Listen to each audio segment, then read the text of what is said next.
Number 10. Belle de Jour. Luis Buñuel is known for his surrealist, absurd films, but one of his most famous is pretty straightforward compared to his more cerebral works.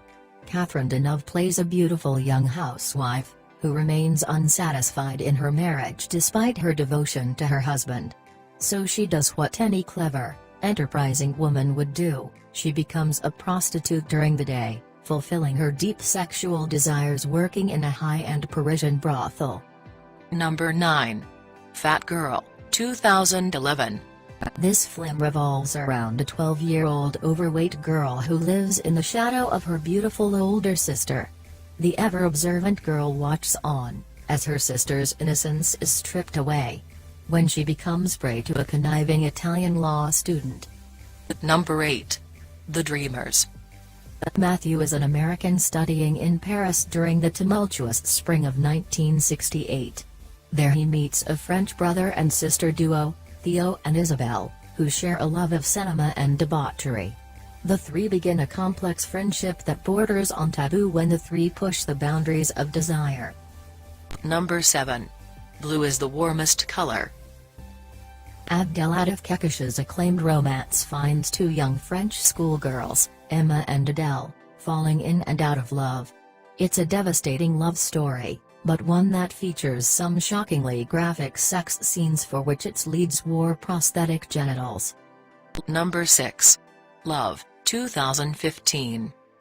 Director Gaspar Noé is no stranger to provocation, but his art house sexual drama took full advantage of the technological marvels of 3D.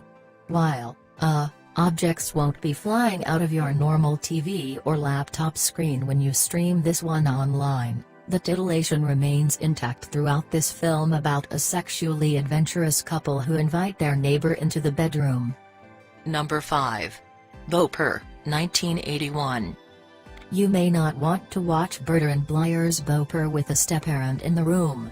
The film mirrors Nabokov's Lolita, 1955, in many aspects. Like Lolita, the incestuous relationship is by way of marriage, not by blood. After the death of her mother, 14-year-old Marion decides to continue living with her stepfather Remy, instead of moving in with her alcoholic father. A sexual relationship develops between the two. Something that might make you feel uncomfortable about this movie: Bess, only 15 when the film was made, appears naked. Her parents allowed it, believing she was in good hands. Number 4. Q, 2011. The film explicitly depicts scenes of sexuality, some of which are not simulated by the actors. The critics gave a generally negative opinion at the exit of the film, regretting in particular his amateurism and his pretension. Number 3.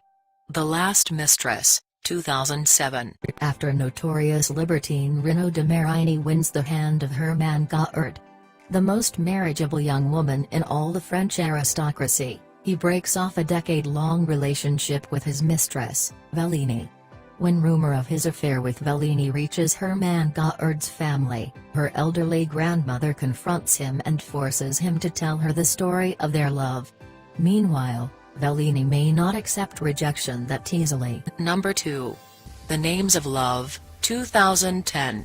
A young, extroverted left-wing activist who sleeps with her political opponents to convert them to her cause is successful until she meets her match. Number 1. Irreversible, 2002. Irreversible is a 2002 French art psychological horror drama film written and directed by Gaspar Noé and starring Monica Bellucci, Vincent Cassel, and Albert Dupontel. The film employs a non-linear narrative and follows two men through the streets of Paris as they seek to avenge a brutally raped girlfriend.